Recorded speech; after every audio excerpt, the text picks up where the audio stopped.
Hey guys, एक बार फिर से आप सभी का मिस्टर व्यास के अंदर स्वागत है। और आज हम बात करेंगे अगर आपके गूगल एडसेंस के अकाउंट के अंदर एड सर्विंग लिमिट का इशू आ रहा है तो उसकी वजह क्या है और उसका 99% एक्यूरेट सॉल्यूशन क्या है। सारी चीजें इस वीडियो के अंदर मैं आज एक्सप्लेन करने वाला हूं, जहां पे न सिर्फ हम इसके बारे में बात करेंगे कि इशू क्यों होता है, बल्कि इसके बारे में बात करेंगे कि इसको फ्यूचर में आपको कैसे प्रिवेंट मतलब कि रोकना कैसे है। सो ऐसे ही ब्लॉगिंग से रिलेटेड अनलिमिटेड इंफॉर्मेशन के लिए गाइस आप इस चैनल को सब्सक्राइब करें, इस वीडियो को लाइक करो, इस वीडियो के अंत तक बने रहिएगा, क्योंकि यहां पर ना सिर्फ आपको प्रॉब्लम के बारे में बल्कि प्रॉब्लम का 100% सॉल्यूशन भी मैं लाकर दूंगा। विदाउट वेस्टिंग टाइम चलता है डेस्कटॉप की स्क्रीन पर और शुरुआत करते हैं एग्जैक्टली है क्या और इसको कैसे काम करना है। सो हम लोग आ चुके हैं डेस्कटॉप की स्क्रीन पे। सबसे पहले चीज गाइस, अगर आपको गूगल एडसेंस का अप्रूवल अभी तक नहीं मिला है तो आप bloggingvoice.com पे आए और यहां पर अभी मैंने 12 पॉइंट चेकलिस्ट के नाम से गाइड बनाई है, जहां पे स्टेप बाय स्टेप कैसे एडसेंस का अप्रूवल लिया जा सकता है या फिर क्या क्या चीज आपको ध्यान रखनी हो मैंने एक्सप्लेन किया है। इस गाइड का लिंक मैं डिस्क्रिप्शन में दे दूंगा और साथ ही साथ एड सर्विंग लिमिट को रिलेटेड भी मैं कंटेंट बनाऊंगा, जो कि आप इस वीडियो के डिस्क्रिप्शन में लिंक ले सकते हैं after 2 days of publishing this video. So मैं सारी डिटेल आपको वीडियो की फॉर्म में साथ ही साथ टेक्सचुअल कंटेंट की फॉर्म में डिलीवर करता हूं। सो मेक श्योर आप हमारे ब्लॉग को रीड करें और इस चैनल को सब्सक्राइब करें। साथ ही साथ हमारी इस एसईओ टूल को जाकर के चेक करें। 70+ फ्री एसईओ टूल को मैंने इंट्रोड्यूस किया है, जो एसईओ ऑडिट से लेकर के सारी प्रॉब्लम आपकी सॉल्व कर सकते हैं। Let's come back to the point, और ये जो हमारा पॉइंट है वो है एड सर्विंग लिमिट। तो सबसे पहले मैं आपको कुछ स्क्रीनशॉट दिखाऊंगा कि जब भी आपके एडसेंस अकाउंट के अंदर एड सर्विंग की लिमिट दिखती है तो आपका अकाउंट किस तरीके से नजर आता है। सो गाइस, यहां पे एक स्क्रीनशॉट लिया है। अगर आपके अकाउंट के अंदर एड सर्विंग लिमिट का इशू आता है तो आपको कुछ इस तरीके से दिखाएगा, ad serving has been limited, और यहां पर इशू आएगा इनवैलिड ट्रैफिक कंसर्न नंबर 1। दूसरा इशू आएगा कि अगर आपको एड सर्विंग लग गई है तो ad serving has been limited, और दूसरा इशू आता है अकाउंट बीइंग असेस्ड। मतलब कि जब भी आपके अकाउंट के अंदर एड सर्विंग लिमिट लगती है तो उस केस के अंदर आपको दो इशू की वजह से सर्विंग लिमिट लगती है, जहां पर पहला होता है अकाउंट बीइंग असेस्ड और दूसरा जो होता है इनवैलिड ट्रैफिक एक्टिविटी, और यहां पे देख सकते हैं दूसरा जो होता है इनवैलिड ट्रैफिक कंसर्न। तो मतलब गूगल एडसेंस ने आपके अकाउंट पे कोई मॉनिटरिंग की और मॉनिटरिंग से उनको पता चला कि आपकी साइट पे या तो कोई इनवैलिड ट्रैफिक आ रहा है या फिर आपकी साइट पे जो क्लिक्स हो रहे हैं ऐड को लेकर के या फिर किसी भी तरीके से जो मैक्सिमम क्लिक हो रहे हैं वो अदर देन किसी ह्यूमन एक्शन की वजह से हो रहे हैं जो उनको सस्पिशियस लगता है। तो इनके पास उनका बॉट मैकेनिज्म साथ ही साथ मैनुअल टीम है जो इस पर्टिकुलर चीज के लिए डेडिकेटेड है। और जब उनको कोई ऐसी सस्पिशियस एक्टिविटी आपके एडसेंस अकाउंट जहां पे भी एड डिस्प्ले हो रही है वहां पे लगता है तो ad serving has been limited का एरर आपके अकाउंट में आ जाता है।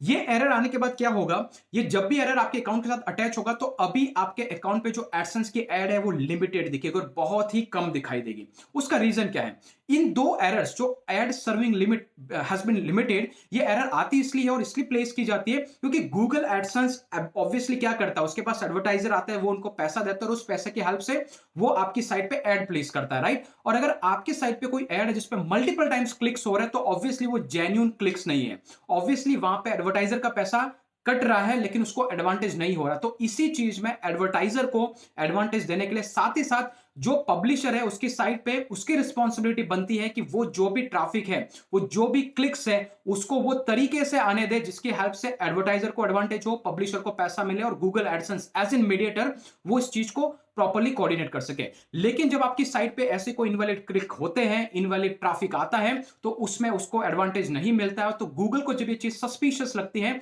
तो आपके अकाउंट पे ad serving has been limited का एरर आ जाता है। तो ये दोनों इश्यूज का जो मेजर रीजन है गाइस वो सिर्फ और सिर्फ एक है, वो है इनवैलिड ट्रैफिक। अब यहां पे मैं जब इनवैलिड ट्रैफिक बोल रहा हूं इसका मीनिंग क्या है, ओके तो जैसे कि आप स्क्रीन पे देख सकते हैं इनवैलिड ट्रैफिक कंसर्न के नाम से आपकी साइट पे गूगल एडसेंस अब आपकी ट्रैफिक की एक्टिविटी को मॉनिटर करेगा।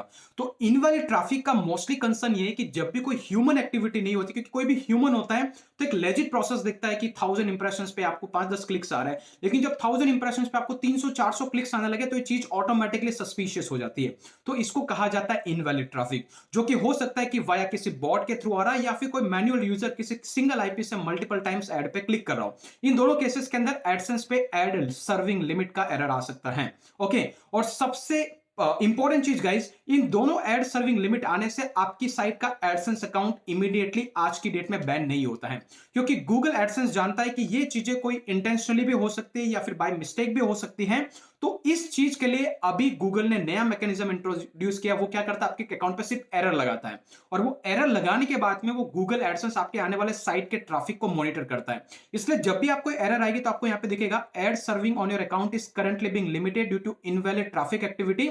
अभी आपको क्या करना है कि make sure you understand your ad traffic and site visitors, मतलब कि अभी आपकी साइट पे आपको वो एड कोड को रहने देना है। अभी गूगल क्या करेगा, आपके अकाउंट को दोनों केसेस के अंदर मॉनिटर करेगा कि आप कहां से ट्रैफिक ड्राइव कर रहे हैं और किस तरीके से आप ट्रैफिक ड्राइव कर रहे हैं, और कहां कहां से ट्रैफिक आ रहा है, क्या वो ट्रैफिक सस्पिशियस है या नहीं है। और उसके बाद उसको और भी इश्यूज लगता है, फिर आपका एडसेंस अकाउंट बैन होता है। तो इसलिए एड सर्विंग लिमिट, मतलब आप समझ सकते हैं, आप ऑलरेडी बॉर्डर पे खड़े हैं, इसके बाद वो अगर इशू कंटिन्यूटी में रहता है तो आपका एडसेंस अकाउंट बैन हो जाता है, डिसेबल हो जाता है। ओके, तो ये होता है एड सर्विंग लिमिट, और इसके रीजन ये है जिसकी वजह से आपके अकाउंट पे एड सर्विंग लिमिट लगता है।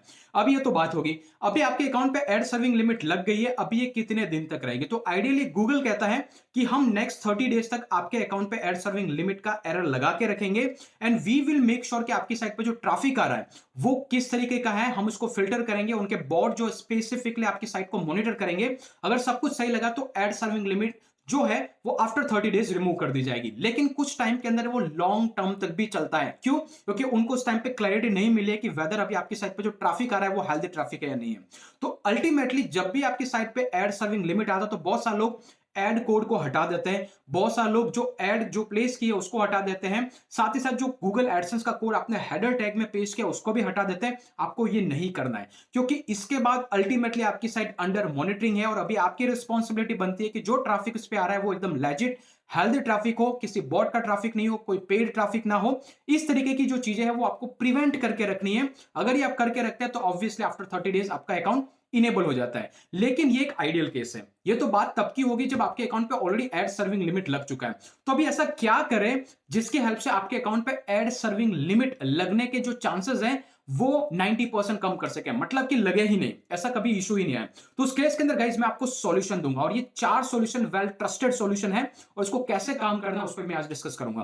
तो नंबर वन जो सॉल्यूशन है गाइज वो ये करना है कि आपकी साइट पे आपको ऑर्गेनिक ट्रैफिक ड्राइव करना है। तो मतलब आपको मोर कंटेंट पब्लिश करना है, मोर ऑर्गेनिक ट्रैफिक लेके आना है, चाहे वो किसी भी जेन्युइन यूजर, आपके फैमिली मेंबर जो है 50-100 लोग जो है उनको आप कुछ भी बोल करके रखो कि भाई जाओ मेरी साइट को सर्च करो और वहां पे जाकर के ऑथेंटिक ऑर्गेनिक ट्रैफिक लेके आए, जो आप में से 2% लोग कर सकते हैं, which is one case. But technically इसको कैसे प्रिवेंट करना है? सो नंबर टू का केस ये है गाइस कि आप गूगल एडसेंस को डायरेक्टली एड प्लेस आपकी साइट पे करो ही नहीं। You don't have to place Google AdSense direct ad on your website. Instead आपको इजोइक जैसे नेटवर्क यूज करना है। इजोइक क्या है, कैसे काम करता है, ऑलरेडी कंटेंट पे लिख रखा है, साथ ही साथ आई बटन में डिटेल वीडियो है। इजोइक क्या करता है? इजोइक गूगल एडसेंस का सर्टिफाइड पार्टनर होता है। जब आप इजोइक जैसे प्लेटफॉर्म से आपकी साइट को अप्रूव करवाते हैं तो वो क्या करता है, बैकएंड में उसके साथ गूगल एडसेंस कनेक्ट रहता है, साथ ही साथ इसके खुद भी प्रीमियम पार्टनर्स रहते हैं। तो इन सबको मिला करके आपकी साइट पे एड प्लेस करता है, और अब ये इजोइक की रेस्पॉन्सिबिलिटी है कि साइट पे आने वाले एवरी बॉट ट्रैफिक और इनवैलिड ट्रैफिक को वो कंट्रोल करेगा। तो आपको गूगल एडसेंस में कभी भी बैन होने का इशू आएगा नहीं। एडसेंस बैकएंड में है, फ्रंट एंड में इजोइक है, वो सारी चीजें टेक केयर करेगा। तो that was number 2। Number 3 point guys, आपको क्या करना है, आपकी जो वेबसाइट है उसको क्लाउडफ्लेयर से कनेक्ट करके रखना है। क्लाउडफ्लेयर से कनेक्ट करने के बाद जब आप क्लाउडफ्लेयर का आप अकाउंट क्रिएट करते हैं, आपकी साइट कनेक्ट करते हैं, तो वहां पर फायरवॉल का एक ऑप्शन है। उस फायरवॉल के ऑप्शन को आपको क्लिक करना है। उसके अंदर गाइस आपको ओवरव्यू के बाद यहाँ पे बॉट्स के अंदर आना है। जैसे आप बॉट्स पे क्लिक करेंगे तो यहाँ पे बॉट फ्लाइट मोड है, उसको ऑन रखना है। अगर ये ऑन दिख रहा है तो मतलब क्लाउडफ्लेयर जो कि एक सीडीएन नेटवर्क है, इसके पास सस्पिशियस जो भी बॉट्स आता है उसका ऑलरेडी बैकएंड में बहुत सारा डेटा है, तो ऑटोमेटिकली वो वाला ट्रैफिक जब आपकी साइट पे आएगा तो उसको ब्लॉक कर देगा, बैन कर देगा। तो अल्टीमेटली बॉट का ट्रैफिक जो इनवैलिड ट्रैफिक है वो आपकी साइट पे आना बंद हो जाएगा। So that was number 3। अभी बात करते हैं कि और क्या तरीका है जहां से आप किसी पर्टिकुलर आईपी पे ब्लॉक कर सकते हैं, मतलब जहां से यूजर बार बार क्लिक कर रहा है। तो कैसे उस केस के अंदर मैंने एक बार बहुत पहले वीडियो बनाया था, बट उस वीडियो में कुछ इश्यूज थे, मैंने एक चीज एक्सप्लेन करना भूल गया था, तो मैं एक डिटेल में नया वीडियो बनाऊंगा। लेकिन गाइस उस केस के अंदर आप वर्डप्रेस का एक प्लगइन यूज कर सकते हैं जिसका नाम है AdSense invalid click protector plugin. 100% free है। इस प्लगइन को यूज जब करेंगे, जब इस प्लगइन को आप इंस्टॉल करेंगे तो उसके अंदर ऑप्शन आता है कि एक पर्टिकुलर आईपी से आप मैक्सिमम 24 आवर में कितने क्लिक एक्सपेक्ट करते हैं। जैसे कि मैं आपकी साइट पे गया और मैं एक दिन के अंदर अगर ऐड इंटेंशनली या फिर अनइंटेंशनली अगर आपकी साइट पे जाकर के क्लिक करता हूं, तो वो कितनी लिमिट अलाउड है। तो इस प्लगइन के अंदर आप सेट कर सकते हैं कि एक आईपी से 24 घंटे में 3 से ज्यादा क्लिक ना हो। अगर वो 3 से ज्यादा क्लिक करेगा तो उसका आईपी बैन हो जाएगा, उसको ऐड दिखना बंद हो जाएगा ऑटोमेटिकली। जब ऐड दिखेगा ही नहीं तो क्लिक कहां से करेगा। इस प्लगइन में डायरेक्टली इस प्लगइन को जब इंस्टॉल करेंगे गाइस, तो मैंने जो वीडियो बनाया था उसमें आपको एक कोड बताना भूल गया था। और वो जो कोड है गाइस कि आपको जब भी एडसेंस का कोड आपकी साइट पर डायरेक्टली पेस्ट करते हैं, तो वो सारा एडसेंस का कोड इस पर्टिकुलर कोड के अंदर रैप करके आपको डालना है। डिटेल वीडियो में बनाऊंगा उसका, अगर आप फ्यूचर में देखेंगे तो उसका मैं लिंक आपको आई बटन में इसी वीडियो में जोड़ दूंगा, चाहे मैं आगे उसको वीडियो बनाऊंगा। तो इस पर्टिकुलर टैग को आपकी साइट में यूज करना है और उसके अंदर एडसेंस का कोड लगाना है। और अगर ये प्लगइन ऑलरेडी इंस्टॉल है तो ये प्लगइन मेक श्योर करेगा कि आपकी साइट पे जो भी क्लिक्स हो रहे एक पर्टिकुलर आईपी से वो 24 आवर्स में लिमिटेड रहेंगे। उससे ज्यादा करेगा तो उसको ऐड दिखना बंद हो जाएगा। तो ये 4 सॉल्यूशंस है, अगर आप इसको इंप्लीमेंट करते हैं तो ऑब्वियसली आपकी एड सर्विंग जो लिमिट है वो कम हो जाएगी। अभी अगर आप मुझसे पूछेंगे कि और कोई तरीका है, क्यों गूगल ही इसको क्यों कंट्रोल नहीं करता है, तो the thing is guys, Google के पास ऐसा कोई मैकेनिज्म नहीं है एडसेंस के पास कि जहां पर वो आपकी साइट के किसी ट्रैफिक को कंट्रोल कर सके। यू एज एन पब्लिशर, ये आपकी रिस्पॉन्सिबिलिटी है कि जो वहां पे ऐड दिख रही है, जिन क्लाइंट्स के दिखा रहे हो, उस पे लेजिट ट्रैफिक जाए, उस पे लेजिट क्लिक्स जाए। अगर वो लेजिट क्लिक नहीं है, that means that is your mistake. तो आपकी मिस्टेक को प्रिवेंट करने के 4 सॉल्यूशंस है जो मैंने आपको दिए हैं। तो ऑब्वियसली इसकी हेल्प से आप इस प्रॉब्लम को सॉल्व कर सकते हैं। सो आई होप गाइस कि ये वीडियो आपको पसंद आया होगा।